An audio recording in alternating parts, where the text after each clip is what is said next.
continue. Remind me to give you the questions for your quiz, which is going to be on Tuesday. So what are we doing? We were doing the meditations by Descartes, and we did the first meditation, which is the meditation on empirical doubt. Just to refresh your memories, we said that we are justified to doubt as to the existence, please keep it quiet, of things. What does this sentence mean? You have to be able to crack this sentence, to decompose it. It means that we are justified to doubt about the identity or the correspondence between what we think a presence is and the thought of it. If I think this is a chair, I say chair about that. Chair is what? It's the essence or the presence? Essence. That thing there is what? Presence. And we said that we humans, we have a problem because nothing guarantees that what we think about things is really the case. I call it chair, but maybe it's not a chair. Maybe in itself it's not what I think it is, what I attribute to it to be. So Descartes is doubting existence. This is what it means. It doesn't mean that he's doubting existence. It means that he's doubting this relation between what we think and what are the things themselves. And as we've seen last time, when it comes to empirical perceptions, what you see, empiricism is from empire. Like the empire, the empire strikes back, the emperor, and the emperor has power on you. This is why we used to call the data of the senses empirical, meaning they have power on us. When you look at that, you think it's there, you think it's blue, and you really believe all of these things. It seems that this source of data has power over you. It makes you think things. But we are justified to doubt that source of knowledge. Why we are justified to doubt that source of knowledge? Because we are all experienced how much our senses betray us. I think anyone here one day thought that his friend is in the street. You ran to that person. You really believed it's your friend, and you discover he's not your friend. Meaning your senses betray you. And you all know all the other perceptive tricks and experiments where your eyes tell you something and it's not the case. You look at the sun. Is it small? The sun? No. It looks small, but it's not small. You look at a broken piece of wood in water. You think it's broken, but it's not broken. You look at a distant object. You think the tower is round, and you get close by. What do you discover? It's a square tower. So you see, this is what Descartes is speaking about. It's not that complicated. He's saying our senses betray us, meaning we have this experience that we think that these perceptions are such and such, and we discover that they're not such and such. Yeah? Is it similar to the ideal form? The of warm? Ideal form. You think this is like a chair because you have a perfect image in your mind, but it's not. No, it's not the ideas of Plato, because the ideas of Plato, as you've said here, if you remember, what is an idea? It's the object of universal judgments. Oh no, so if I just mention it, I remind you. In Plato, the idea is what can be described by universal judgment, such as all cubes have 6 faces, and this is absolutely undebatable, contrary to the source of knowledge, which is perception, which is highly debatable. Right? So it's the exact opposite. Plato's ideas are absolutely outside of doubt because they are grounded on pure logics and not on the senses. On the other hand, what Descartes is here criticizing is the knowledge we get from our senses. Now, we've said last time that, you can doubt them, you can doubt your senses when they provide you with knowledge about distant objects. How you correct that? With close-by objects. And then we said, but can you really doubt close-by object? Unless you're crazy, you can't. So you can doubt the modality of presence and not anymore the essence. And hence, you say that if I am dreaming, I could be seeing something which is not here. I hope you remember that. Shouldn't be foggy or mysterious. Can you doubt that you are sitting on this chair? You can, under one condition. Either you're crazy, but this wouldn't be doubt anymore, as you have seen, or you are dreaming. Okay. So that is the case. You've been through all of these types of empirical doubts, and then we reach a point where we've said, come on, space-time and number are undoubtable. Why they are beyond doubt, space-time and number? Which means, can you think something which is not in space-time and number? Anyone? No, why not? Can you think about anything which is not spatio-temporal number? Because? Imagination is space-time. Yeah, what does it mean exactly, concretely? What does it mean? Whatever I imagine, whatever I think about, whatever I see, will have at least space-time and number. Is whatever I see blue? No, thank you. Is whatever I see yellow? Is whatever I see an elephant? But is whatever I see necessarily in space? Yes. Yeah, why yes? Huh? Because something is other than me, meaning for you to be able to see it, you have to consider it to be in space. Should it last for a while for you to see it, at least 1 second? So this is why it has to be in time. And as you said, whatever you see, you think it as 1, or as 2, or at 10, or 1,000, but you attribute to it number. Of course, Descartes is not saying, why do we have numbers? He's just saying, it appears to me as number, whatever I see.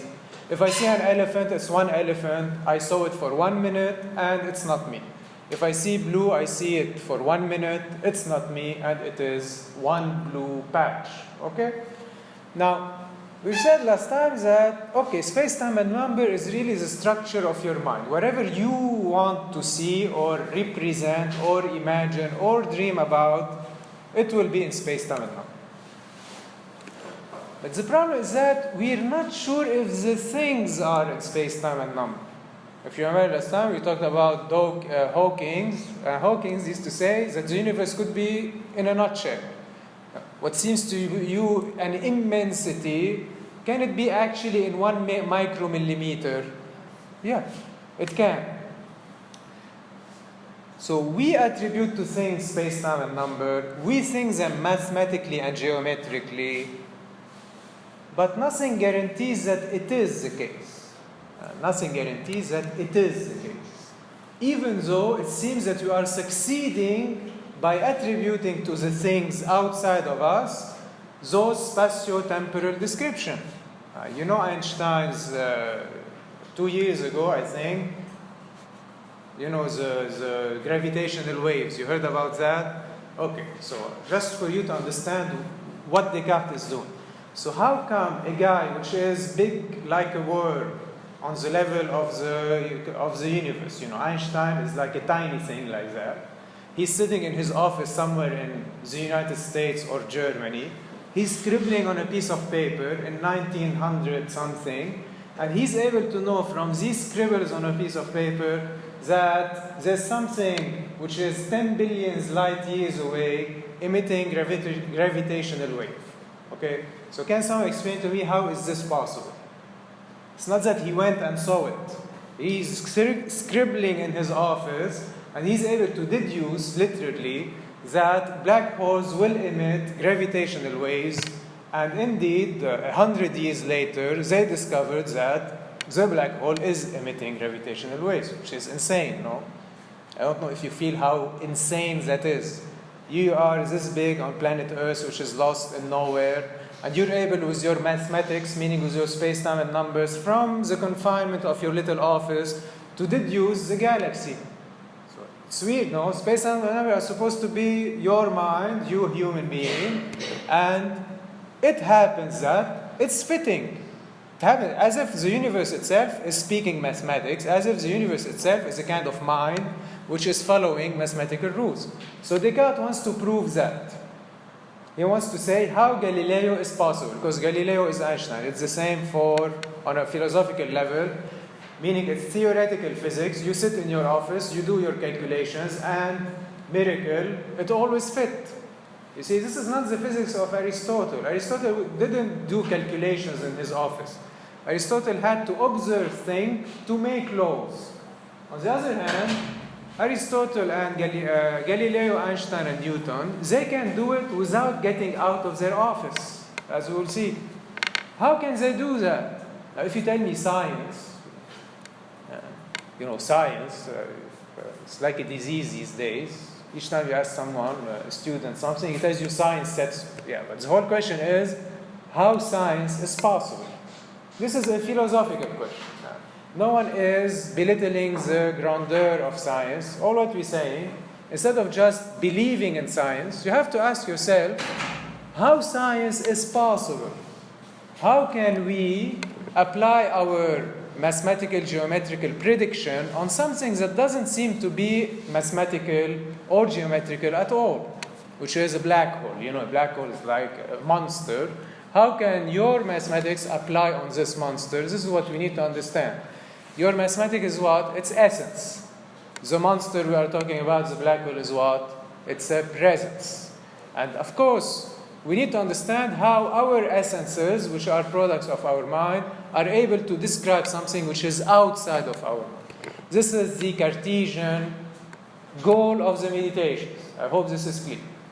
So now Descartes is doubting this correlation. Says, yeah, let's suppose I'm Einstein or Galileo. I think in space, time, and number. But can anything guarantee that it is describing how things are rather than how I understand things? I hope you're getting this difference.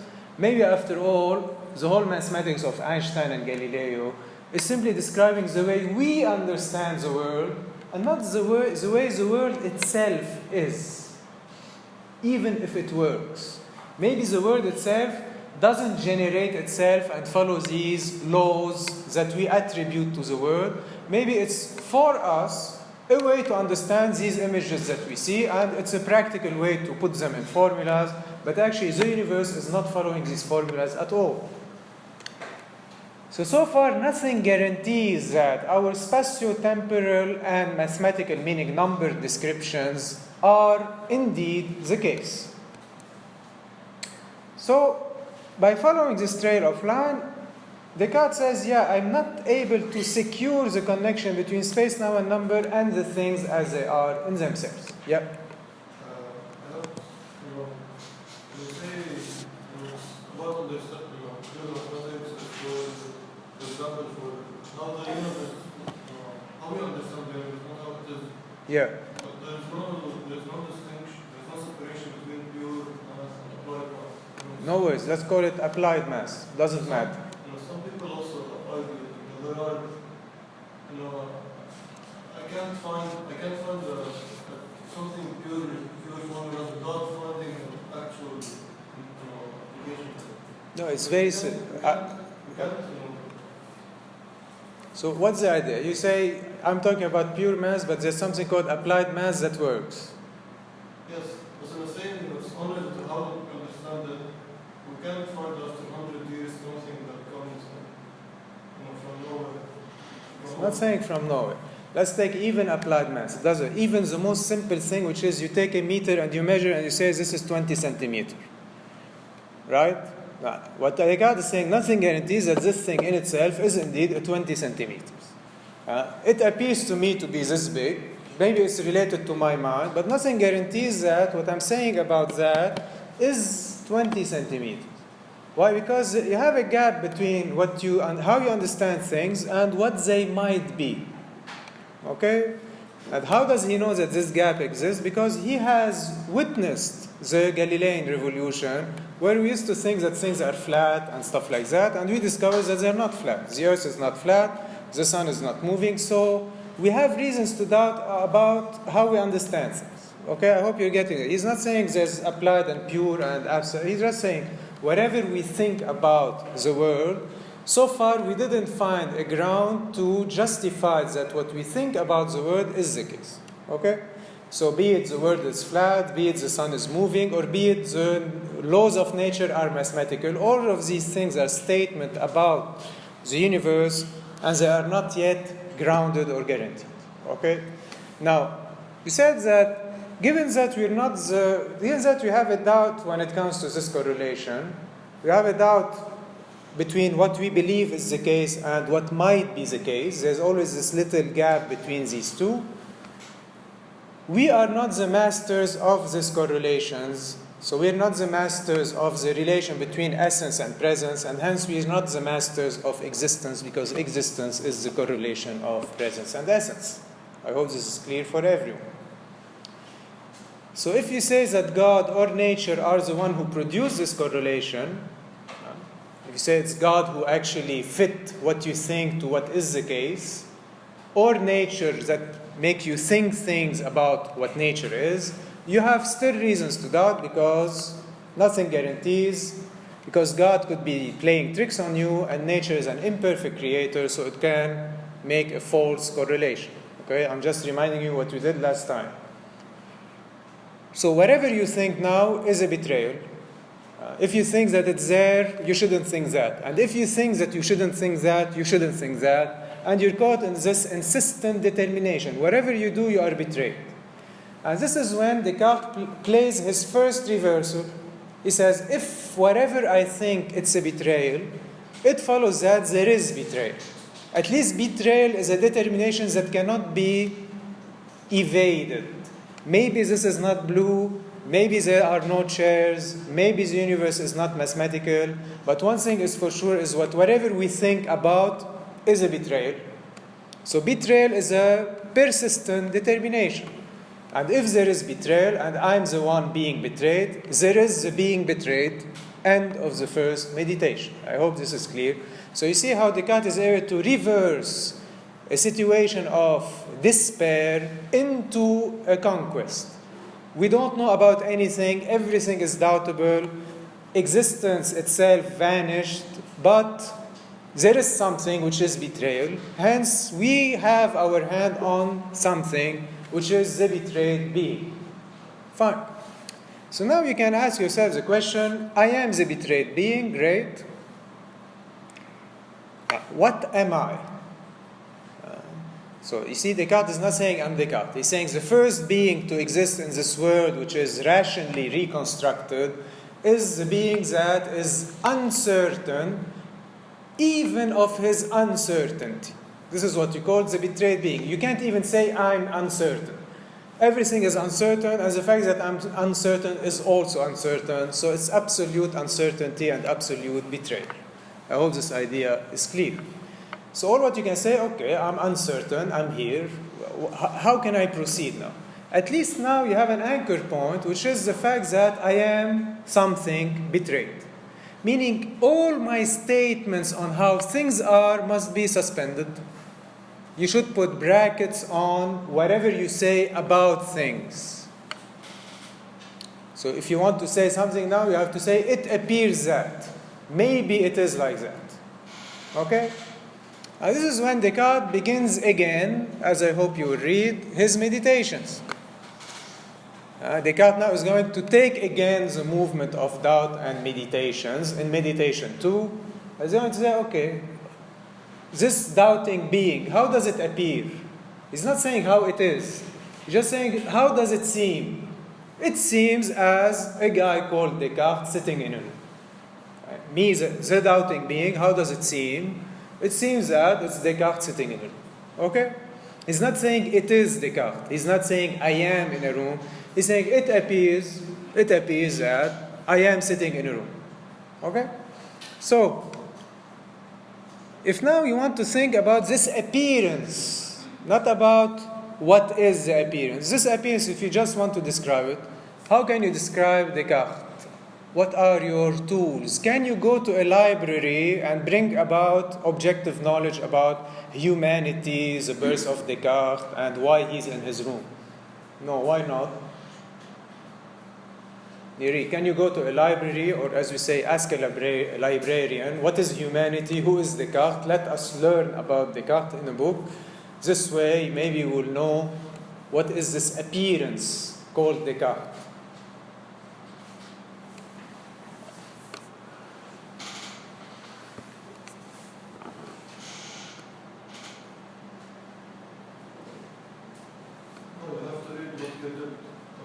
Can you read? This is the whole question. Can Descartes, you see, not us reading about Descartes, okay?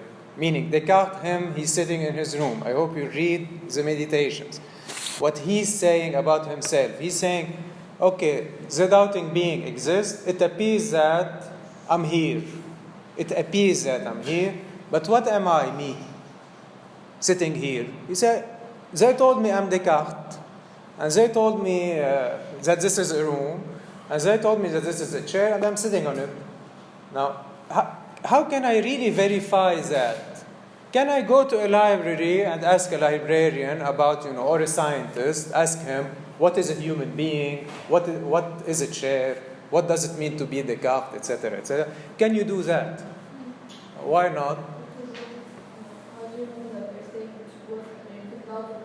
Exactly. That's all. You go, you see a librarian. First, can you be sure that he's a librarian in this paranoid world? Can you? Maybe he's an extraterrestrial creature. Maybe he's a war. Maybe he's a computer. Maybe he's part of the trick. How can you know that even he's a scientist or whatever? And whatever he tells you, can you be sure about it? Of course not. So Descartes says, I can't rely on external sources. I can't. Why? Because they're doubtful. So in this world, which is pure appearance, I can look at myself and describe the way I appear. Because whatever statement on what the appearance is would be a fake, a false, or at least a not a certain statement. So or I can say, okay, how do I appear? And Descartes in his room, how does he appear to himself? How does he look? What can he say about his appearance? You're sitting in your room, you don't know anything about biology, about whatever. How do you appear to yourself? What can you say as a minimal statement about how you appear? Skin.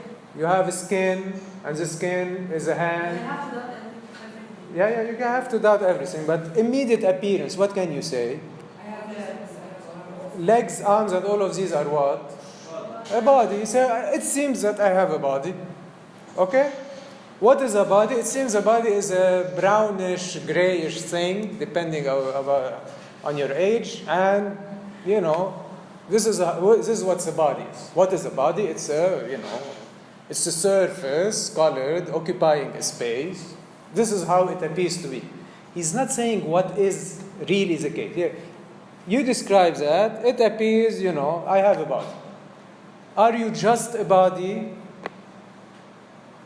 Or do you think, without any demonstrations, that you're also something else? What's the difference between you and this phone?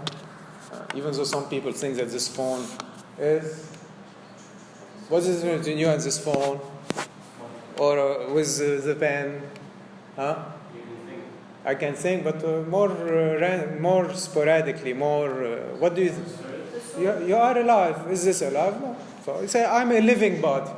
Okay? He's not saying what is life. He's just saying, it seems that I'm alive. It seems that I'm alive. It seems that I have a body.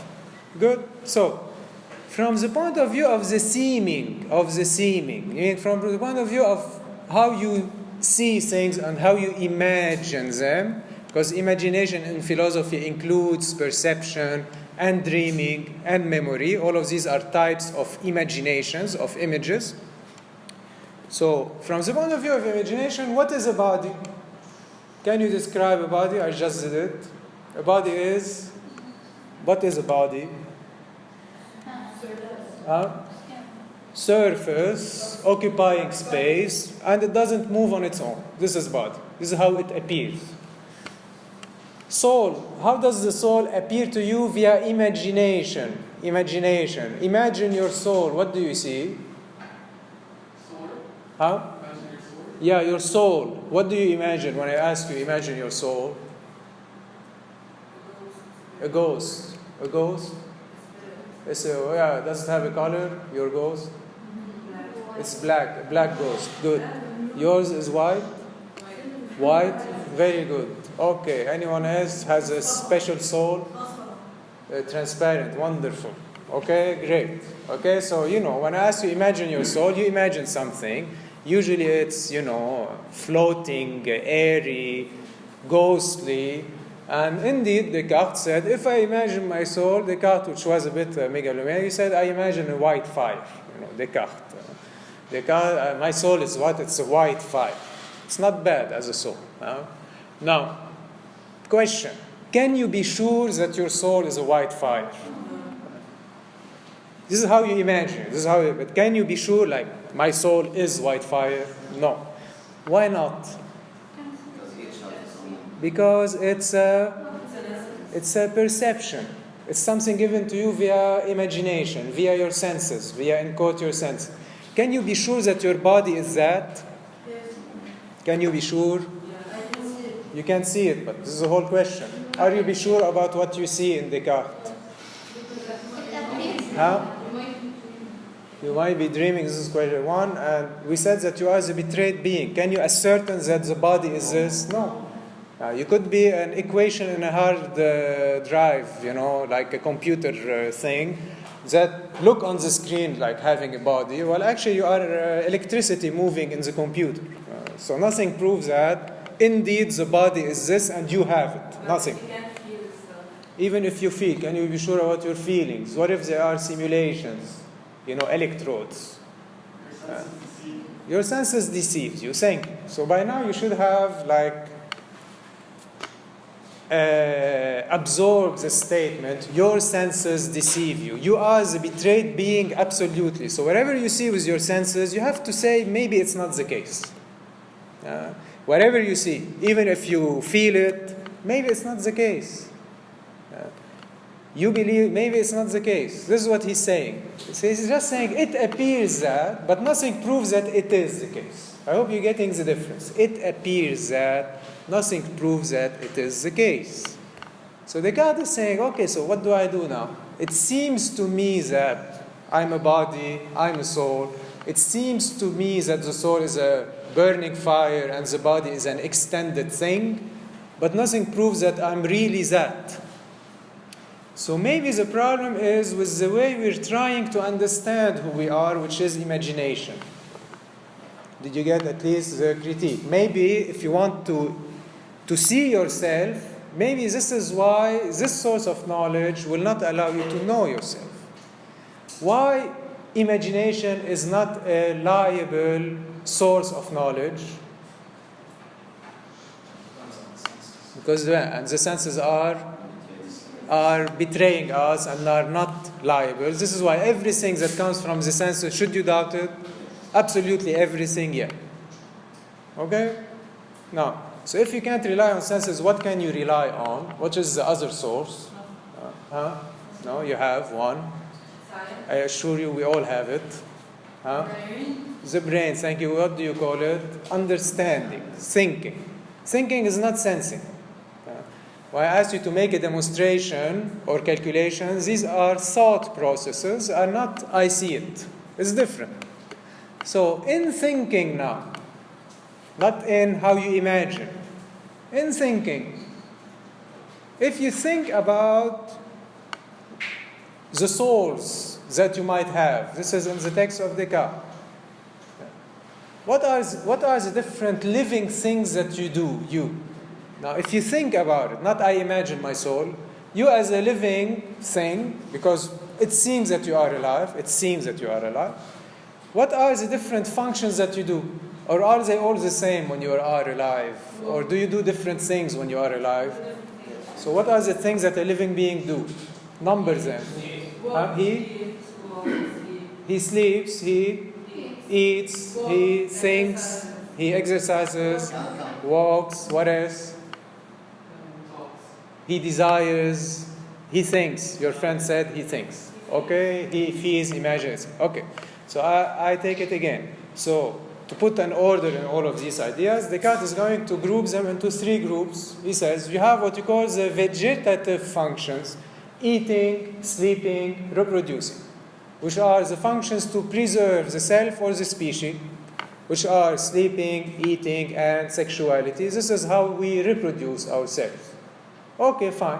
What other functions do you have? You have what you call the desiring functions: seeing, desiring, acting.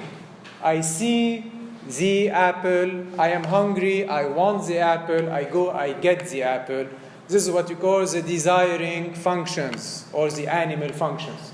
So you have the vegetative functions, reproduction. You have the animal functions, which are desire. You see something, you want it, you act, you move. And you have thinking. Indeed, we think. We think. It's a fact that we think. We have an access to thought. Okay. So among these functions, the three functions, which you can suspend with your thought, which you cannot suspend with your thought, which means which you can doubt, suspend means doubt, which you can dissociate from you with thought, which means about which function you can say, maybe I'm not doing it, and about which function you cannot say, maybe I'm not doing it. First two categories. The first two categories, yes. Why? Because you can't doubt thinking. Yeah, you can't doubt thinking. Why? Because you are Why you cannot doubt thinking? Because to suspend thinking, what should you use? Thinking. Okay. So let's see, but just to give the detail for the others, about the other two. Can you doubt walking? Can you say, maybe I'm not walking? Yeah. Can you doubt breathing? Yeah. Can you doubt eating, digesting, having sex, desiring? You can doubt all of these. But the only thing that you cannot doubt is what? Thinking. Why? Because to doubt it, what do you need to do? To think. You see, thinking seems to be indissociable from what? From the soul. See, the soul, we said, has many functions, but maybe the soul is not eating, maybe the soul is not walking, maybe the soul is not desiring, but it's true that the soul is thinking, and thinking cannot be dissociated from the soul. Hence, the thought or thinking is the essence of the soul. What does essence mean? It means that that thing without which the thing cannot be. This is the essence of something. The essence now in its strong meaning, not like we are using it until now. The essence of something, its core, is that which that thing cannot be. Can the soul be without thinking? No, why not? Because if you want to dissociate thinking from the soul, you have to think. Great. You see, thinking is indissociable from the soul, and now we know that the soul is primarily thinking. Essentially, it is thinking.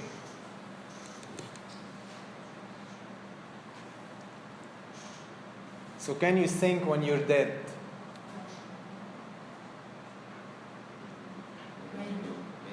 For sure. Can you think when you're dead? We know. What is more sure? The fact that you think or the fact that you're alive? The fact that you think. Why? Because when you think, do you know that you're thinking without defining thought? Yeah. Do you know that you are in thought? Do you know that thought doesn't depend on anything else? How do you know that thought doesn't depend on breathing?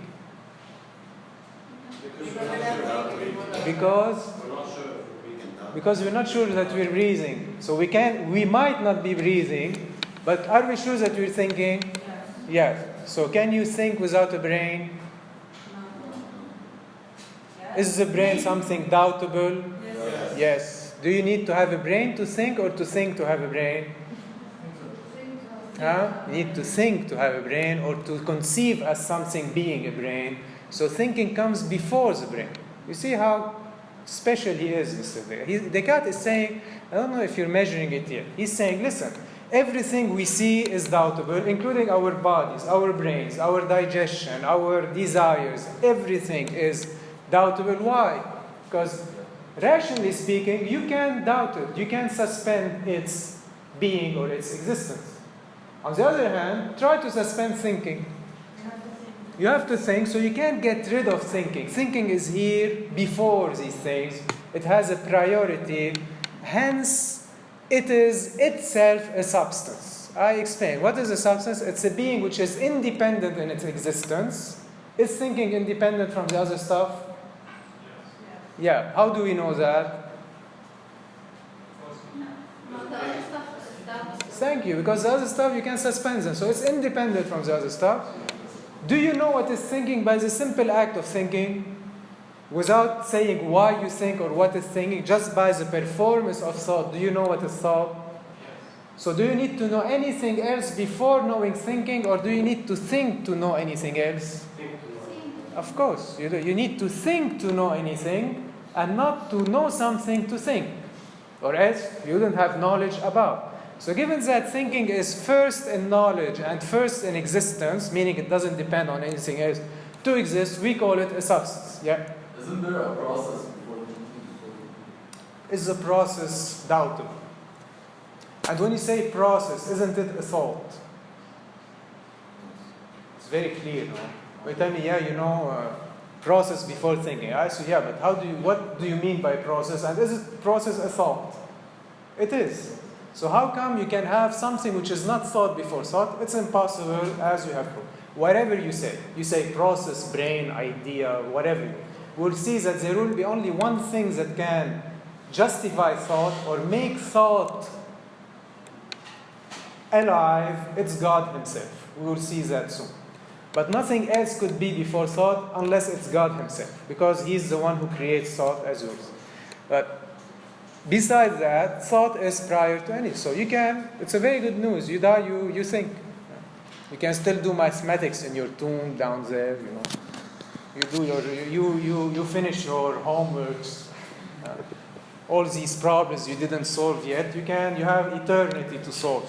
Okay. So thinking, you see, it's independent from everything else. It's a substance. You see, Descartes says the essence of the soul is what is in its thought. And thought is the only thing that we can not get ourselves rid of from it. It's all the time there. And here Descartes is going to do something great. He's going to say, you know what, but thinking is also imagining, dreaming, walking, and all of these things. It's weird, no? If you read the text, Descartes says thought is the essence of the soul. A line after that, meaning thought which is not walking, not sleeping, not. A line after that, he said, but you know what? We can consider that all of these things that we have just rejected are also thought. Of course, a bad reader, as we have a lot of them, immediately jumps and says, listen, look, Descartes is an idiot, he's contradicting himself. Okay? Don't do that when you read philosophy, like immediately think that the guy is an idiot. Give him some time.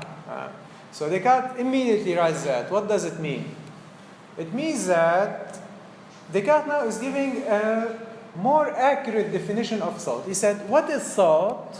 If now I want to try to define thought, which is not that I'm thinking, I know it performatively. Like when you walk, you know how to walk, even though you don't know the physics and the biology and the physiology of walking.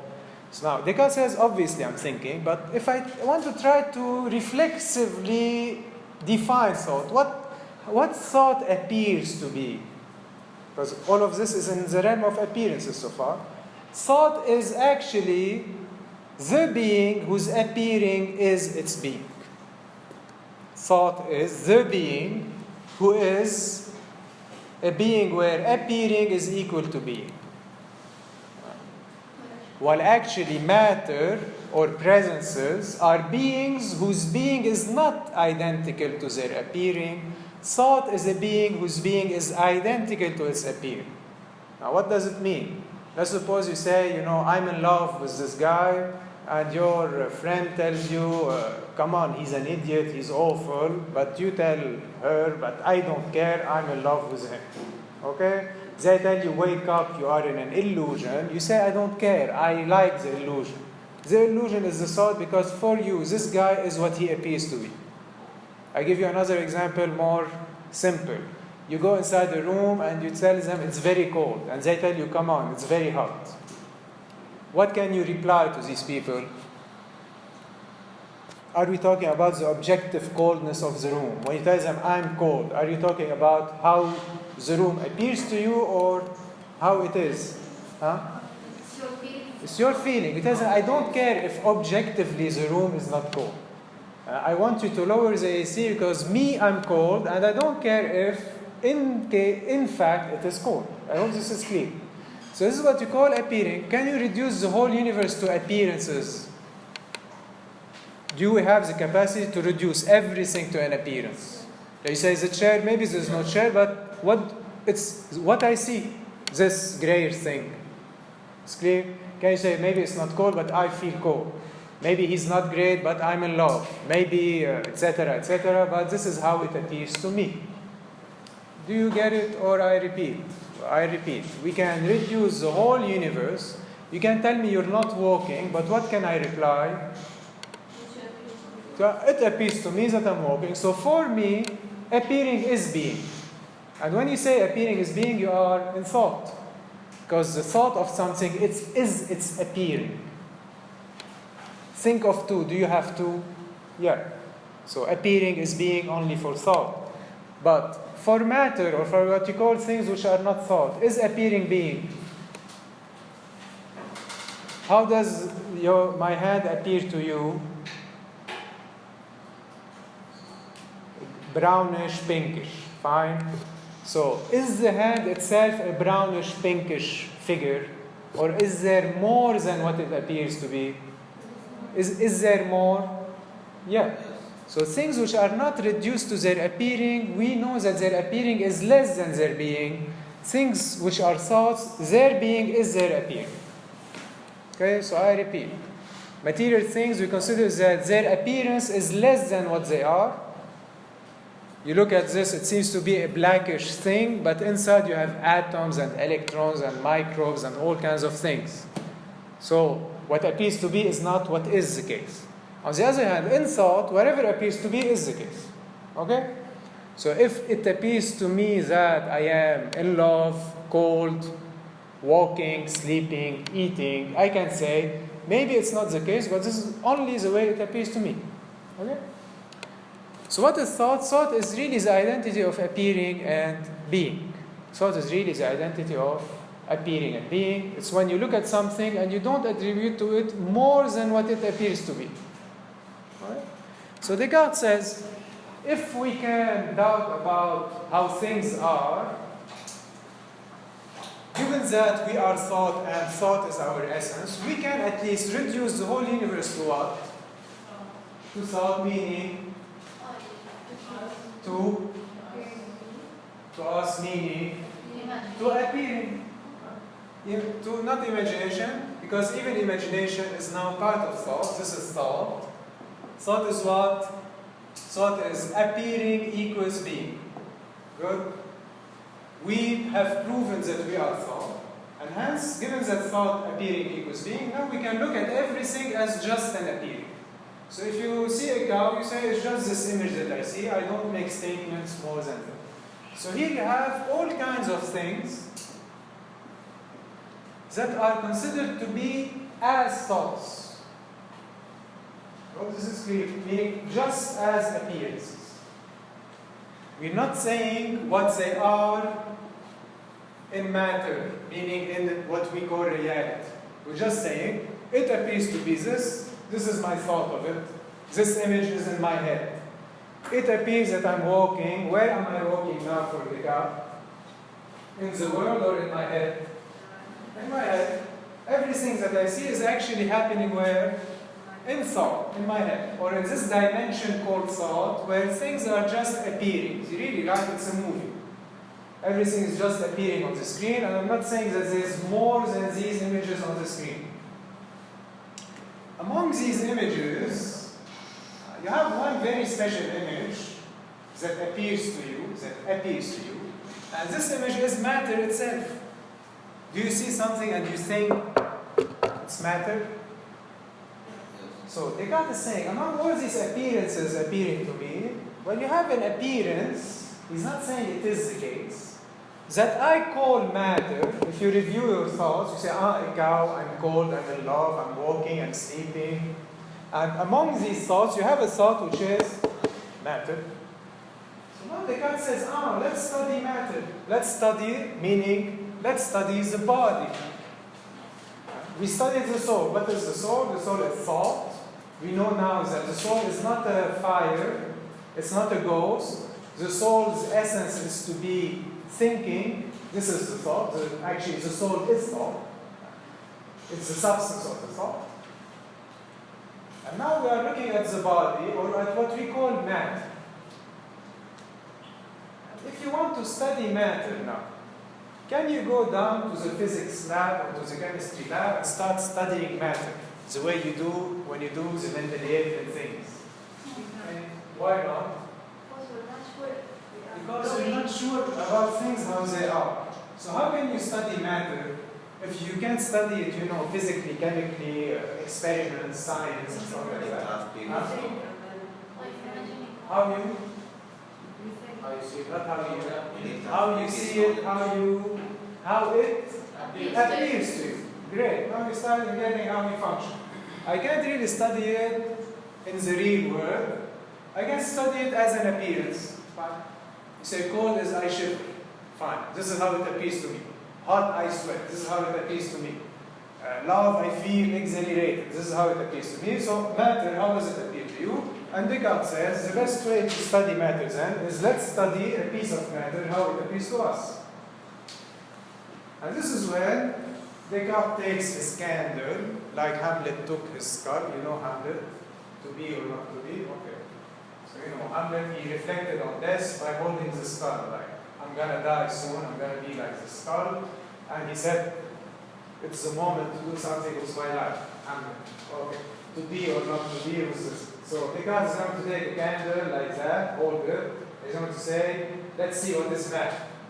And he looks at it and says, matter seems to be hard, warm, smelly, and this is how it seems to be. This is clear. So it appears to be these. Fine. But is it these? He says, let's see how this appearance behaves. So he waits a little bit and he sees this candle melting down and it becomes sluggishy, not yellow, not hard, not warm, and kind of thing there which is whitish. He says it's weird. If matter is these things, being hard, being yellow, being smelly, etc., being warm, all of these qualities have disappeared. And in the appearance, what I'm saying that actually the candle is this stuff. Okay? So he said that this stuff is the support or is matter itself. It's not the color, it's not the smell, it's not the warmth. Actually, because all of these things evaporated, I'm left with this sluggishy material. And this sluggishy material is the support for these other qualities, but the other qualities are not the sluggishy material. But what is this sluggishy material? How can you describe it? Say, okay, it's sluggishy, etc. This is when you describe it with your senses. But with your thought, with your understanding, can you think that this material can go to an infinite extension? Can you make a line that reaches the moon with this wax? With thought. Your thought doesn't tell you, I can, if I make it very thin, reach the moon with this, yeah. Actually, you can reach infinity with that, because you're not talking about atoms and stuff like that. Extension seems to be, if I make it super thin, I can reach the infinite with it. So matter seems to be something which is capable of what? Of infinity. Matter, when you think about it, okay, it appears yellow, stuff like that, warm, sluggishy, but when you think about it, it's a substance, it's something that seems to be capable of occupying an infinite extension. This is number one. Number two, can you, with this sluggishy material, make little figures? Like, can you make a dinosaur, and then you make a bear, and then you make a lion? How many figures can you make? Repeatedly. You make the dinosaur, you squash it again, and you make a crocodile, elephant. How many can you do? Infinite. So, the body for understanding is what? It's infinite in extension, and infinite in what? In figures. You see, when you think about how matter appears to you, it's not atoms, because atoms don't appear to you. It's not forces, it's not gravity, it's not all of these things, it's not carbon or anything. Matter, as it appears to us as well, it's a substance, it's something that seems to be able of going infinitely to an infinite distance and is able to take an infinite number of shapes. This is really what matter appears to us when we think it. When we think it, matter is infinitely flexible and infinitely extendable. And this is the essence of matter. Matter as such, that which you cannot have matter is its infinite extension and its infinite flexibility. Can you have matter without yellow? Yeah, actually he did the experiment. He did the appearing experiment where he saw with his eyes yellow going away. And he saw with his eyes the smell of the bees going away. And he saw with his eyes or with his hands the worms going away. What remained with matter is infinite flexibility and infinite extension. So given that these two remain with matter, it means that matter, as an appearance, is this thing that can be infinitely flexible and infinitely malleable. Now, do you see infinity with your eyes? Let's suppose Descartes now dedicates his life to make little elephants and little crocodiles out of wax. How many can he see? He always whole day, elephant, dinosaur. How many will he see? As many. How much? Huh? Finite. Let's say he sees 100,000. Is this the infinite? No. And let's suppose he starts stretching his little thing in his home. How far can he go? Let's say he goes 1 kilometer. Is this the infinite? No. Because as you see, our intellect has a capacity for the infinite, while our senses are doomed to see the finite. This is why the intellect has access to the real and not our senses. Our senses are doomed to see this elephant, this crocodile, but with our thought, what do we know? We know that this can go forever. Our senses show us this big, but our intellect allows us to reach the infinite. So should you rely on your senses to know even matter, or should you rely on your intellect? Not both. What gives you access to the inside of matter, your senses or your intellect? Your intellect. And here he is literally repeating who? Galileo. Galileo he discovers the laws of nature by experimenting. Let's see if you know your Galileo. How did he discover the falling body law? How did he discover it? Not the pendulum, the falling things, that everything falls at the same speed. The feather and the ball. How did he discover that? Did he go up the Pisa Tower as people think and he throw stuff and indeed he verified it reached the ground at the same time? How? Which calculation? We don't know. By thought. Yeah, but how did he know that for sure if you have 1 ton and if you have 1 kilo, you throw them from the same height, the 1 ton and the 1 kilo will reach the ground at exactly the same time. Actually, if you have 1 kilogram and 10,000 kilos, they will reach the ground at the same time. How can you know that? Without experimenting, with thought. Because we're throwing them at the same from the same distance at the same time. Yeah, but how do you know that they're going to touch the ground at the same time? Usually people, what do they think? If you throw a cow at the ping pong ball, which one will reach the ground first? The heavier, the cow, but no, seven of course. They reach the ground at the same time. How can you know this? Okay, so you throw a cow and you throw with it a feather. Which will reach the ground first? No, they will reach the ground at the same time. No air resistance. If there's no air resistance, of course. So instead of the feather, we take a little ping pong ball. Okay. So how can you demonstrate that? Demonstration by Galileo, just for you to get what Descartes is thinking about. Galileo said, if you have 2 iron balls that you throw, and you have a distance of 2 meters between them, you throw them in the same time, would they reach the ground at the same time?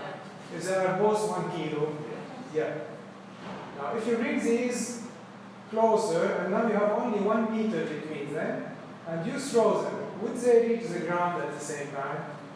Yeah. So Does the horizontal distance affect the speed for reaching the ground? Or if it's a 1 kilometer distant or half, it's the same. So Galileo says, let's now put them touching each other and let them fall. Would they reach the ground at the same time? Yeah, so now a 2 kilo reaches the ground at the same time as 1 kilo. So you can do it with 10,000 kilos. It's clear? See, this is a thought process.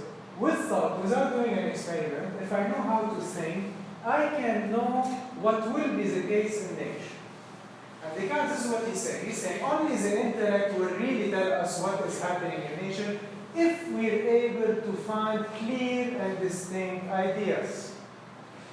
Is this idea clear? Now, is throwing cows and feathers from the balcony clear?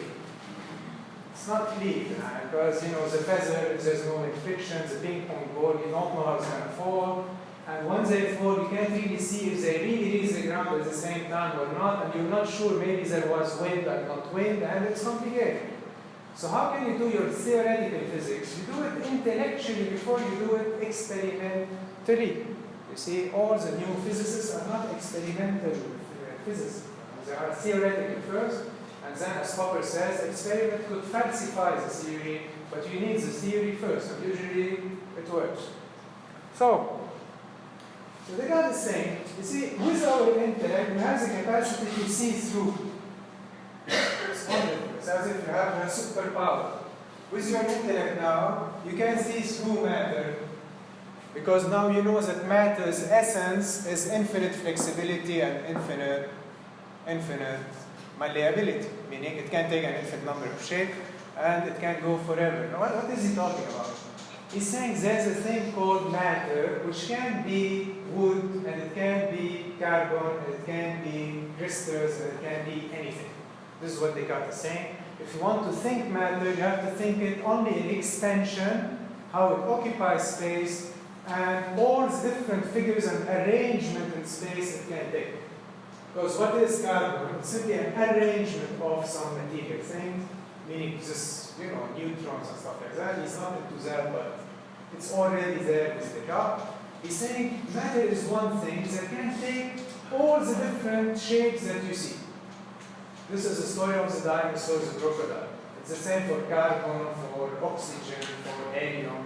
He's just saying that if you combine 2 atoms together, you have helium. If you combine 3, you have oxygen. If you combine 4, you have whatever. So matter is this. It's a combinatory set of extended bodies, be it atoms or whatever you want. It doesn't matter. Atoms, wave. He doesn't deal with that. He's just saying that if you want to think it, what seems to be clear to us is that matter is an extension and variable in its configuration. Fine. You see, our intellect is able to give us an access to the soul without doing psychology and pneumatology and all of these sciences. Do you know what is the soul now? By simply thinking. What is the soul? It's what is the core of the soul? It's thought. What is the core of matter? Infinite extension.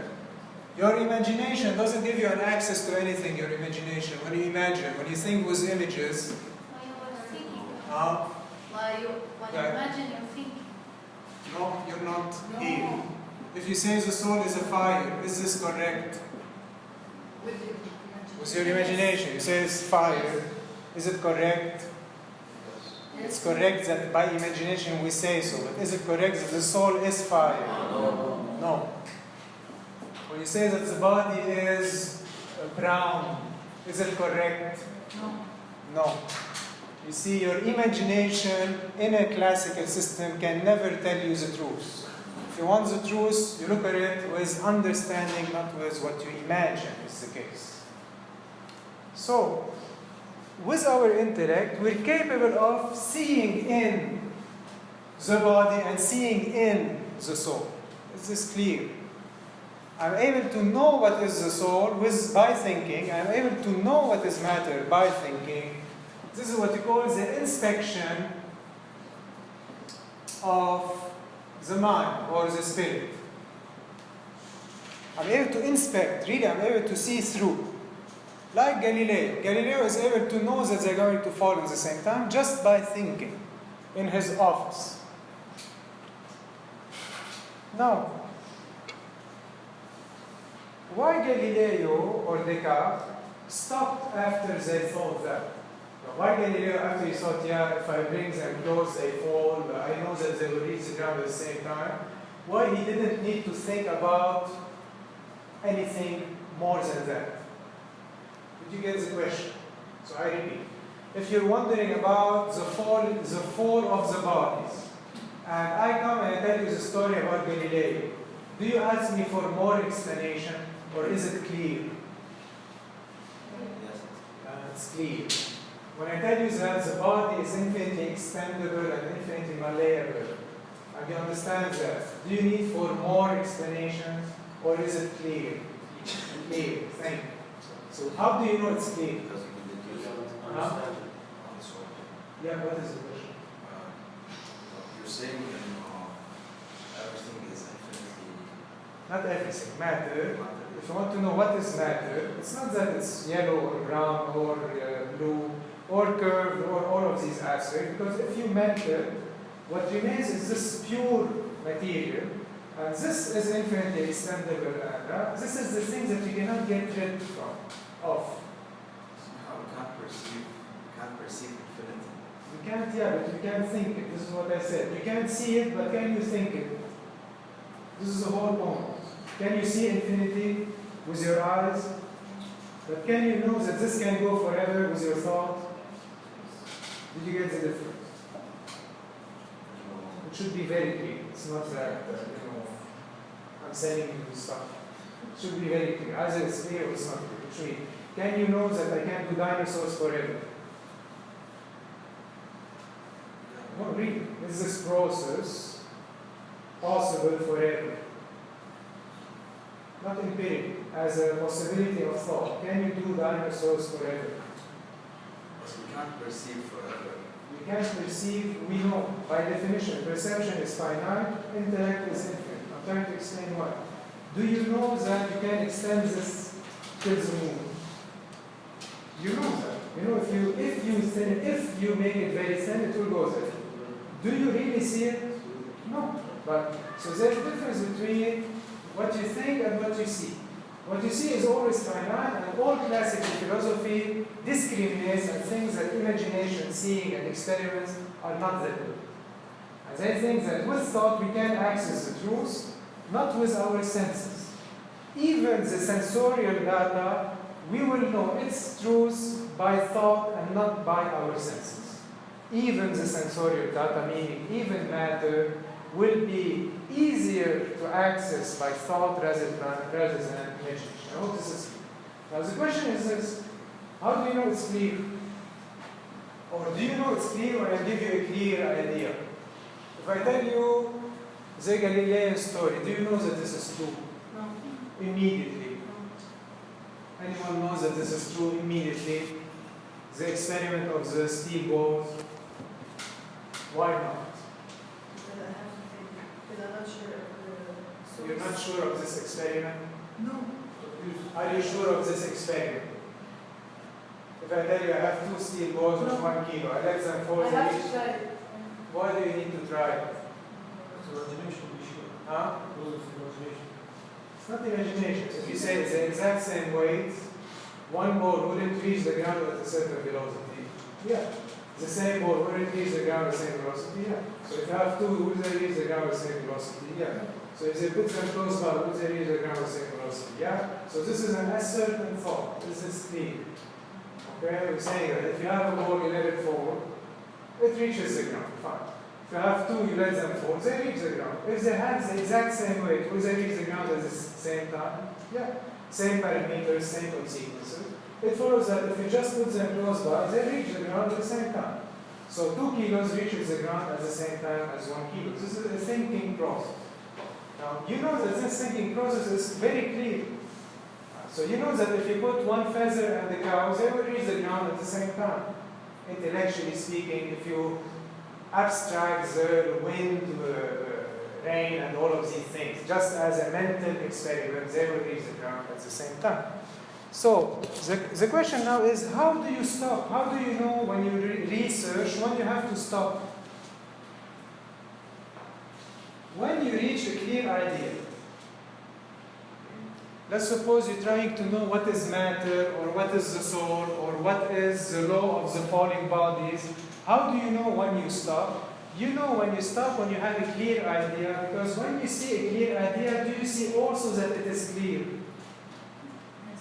Yeah. So I repeat, when you see something clear, do you immediately know that this is clear? Yeah.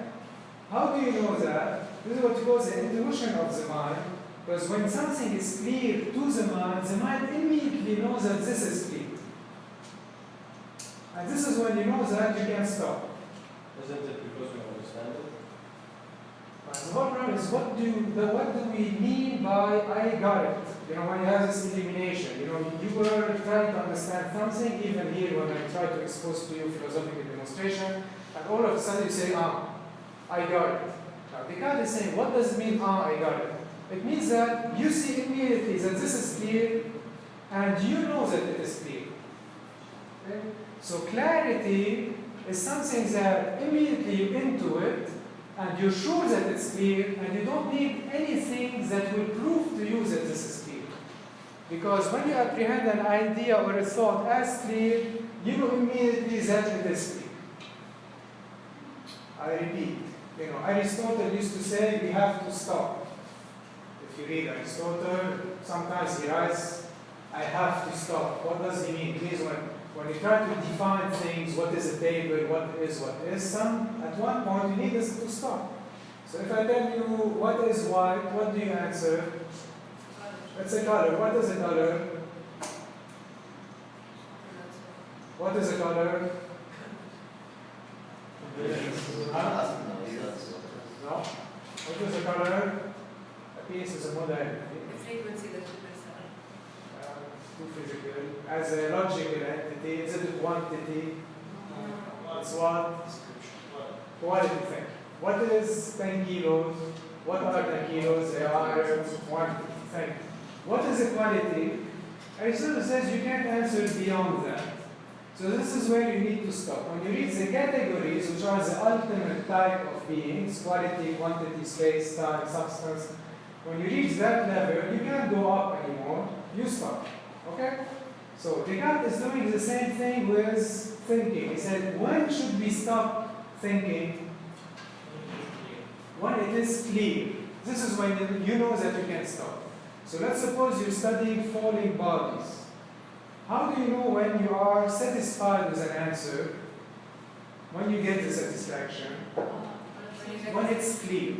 You see, clarity is something that you immediately see in the thing, in the explanation, and this clarity tells you you can stop. Right? So if you're not sure of anything, at least you are sure about seeing clear ideas, because immediately when you see something clear, you also know that it is clear. So when you see a truth, you also know that it is a truth. Yeah? Exactly. So we should doubt clarity. Huh? We should doubt clarity. You should doubt? Being clear. Yeah, because the appearing of clarity is an appearing that is there for you. And he's not saying that this appearing corresponds to something. So when you say you should doubt clarity, you're meaning that maybe it's not clear. He's not saying that. He's saying it appears to be clear. And this is when I know I have to stop. He's not saying that what appears to be clear is describing really the things. Maybe clarity can be betraying me, but if I can prove that clarity is not betraying me, I would be able to do theoretical physics. I hope you get the difference. Saying clarity might be betraying means clarity when I see them fall in my mind at the same time, maybe this clear thought doesn't correspond to the word. Even though it's a clear thought, maybe in the word when I let them fall, they will start flying, maybe. So you will have to prove why clear thoughts do correspond to reality. This is what we'll see next time. So the questions for your quiz. Question number 1.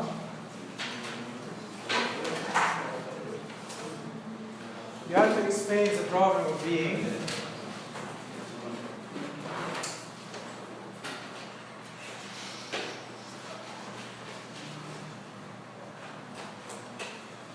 So he explains the problem of being, all of it. Can you define being? You can. It's more general, but it's not generous because the specific difference cannot differentiate it. And even the question of being is absolutely ununderstandable. Second, you explain, no, this is not the second question. It's the first question. You also explain why you cannot give a cause for being, because the cause is different from the effect, and hence being seems to be an unsolvable question. Question number 2. I cannot give a cause for being. Yeah. So you have the two sections, definition and why and what. Okay?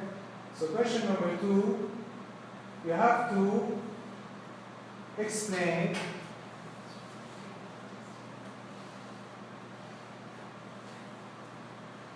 why we are justified to doubt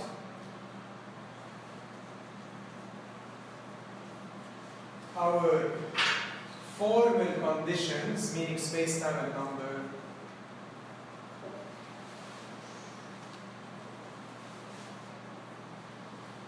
and how this leads to a position of existence. So this is question number 2. It's very simple.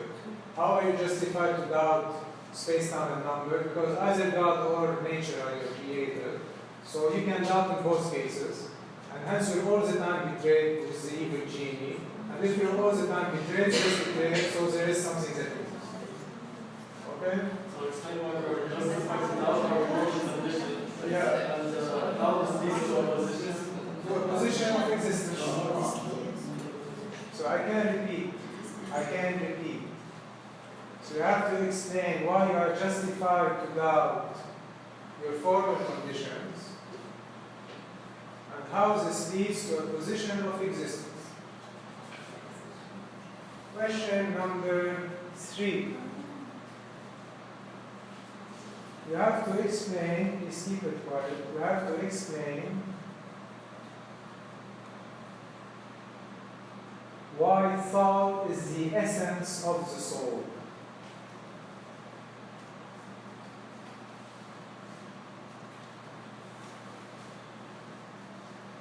Question number 4, you have to explain why infinite variability in shape and infinite extension are the essence of matter. Variability in shape and extension are the essence of matter. Yeah. And question number 5. We have question number 4. I have to explain why infinite variability in shape and extension are the essence of matter. Or is the essence of matter. And we have for question number 5. You have to explain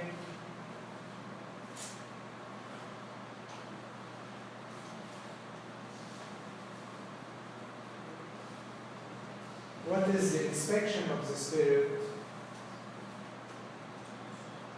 and when we can stop our research.